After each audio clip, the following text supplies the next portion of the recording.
indha shaydaan ilinka ma dhammaata ilaan waa run waa sheekadeena maanta.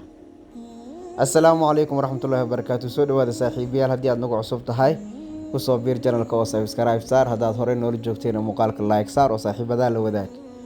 Gabar baa waxay tiri waxaan guursaday nin aan ku qanacsanaa oon soo sheekaysanay. Markii ay dhammaadeen hawlihii nikaaxa iyo guurka iyo arrimihii arooska ee aan galay gurigiisa, waxaad moodaa inay farxaddii daba martay oo iridii aan ka soo galay ay ka baxday. Ninkii waxa ugu noqday nin af adag, gacan adag, jirdil joogto ah leh, bakhayla oo dhibaatooyinka banaanka kaga soo dhaca igu nafisa. Annagoon wax dhibaato aan dhex oolin, dagaal igula kaco isakay dila. Waxaan isiri waa intaas uu isbedelay degdegin oo ku samir reerkaaga. Sidaas ayaan ku dhalay da'dii koowaad, tii labaad ilaa iyo tii shanaad. Laakiin sidiisii buu ahaa. Waxaan aad u dhibsaday garaacistiisa, afxumadiisa iyo gacan adeegiisa. Mar allaale markaan ku dhaho walaal isakay fasax, waa uu baroortaa oo ii sheegtaa inuu jecel yahay, indhihiisa nuurkooda aan ahay oo si iga maarmin. Wuxuu ii soo ururiyaa caruurteyda oo lugahayga hoostooda keena.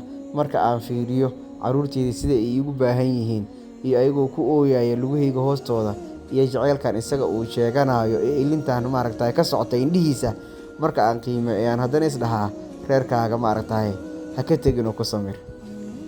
Wax yar buu qumanaadaaye, ileen af iyo adin wax bartay ma daayaane, sidiisii buu ku soo noqdaa. Xumaantiisii iyo garaacistiisii iyo wax kasta oo xumaana oo aan reer ku wada joogi karin. Dhan aan ula kacana waan waayay. Markaasaan la tashaday gabar saalixada oo aan saaxiibo ahayn.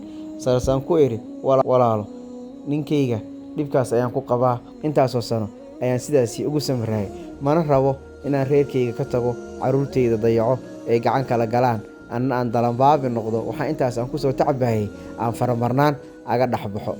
Laakiin ninkani nin lala noolaan karaa ma aha. Intaasoo dhibaato ah yuu igu hayaa.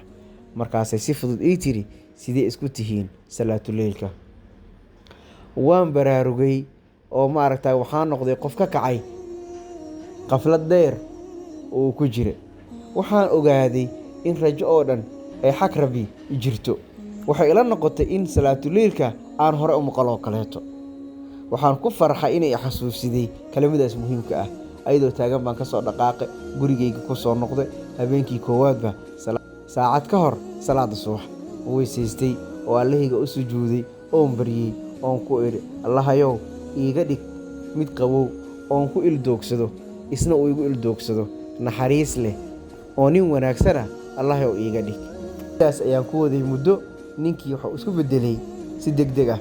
Waxa uu wareegay xagal buuxda. Waxa uu la soo baxay furfurnaan, qosol iyo dhoola caddayn. Afkiisa wuxuu bartay ammaan, gacantiisa waxay baratay bixin. Waxa uu noqday mid ii keena hadiyado kala duwan, mid ka qurxoon kana qaalisan. Sidaas ayuu reerkanagii ku degay oo Ilaahay aan ugu mahadnaqay. Iyo gabadhii saaxiibada ahayd ee igula taliday.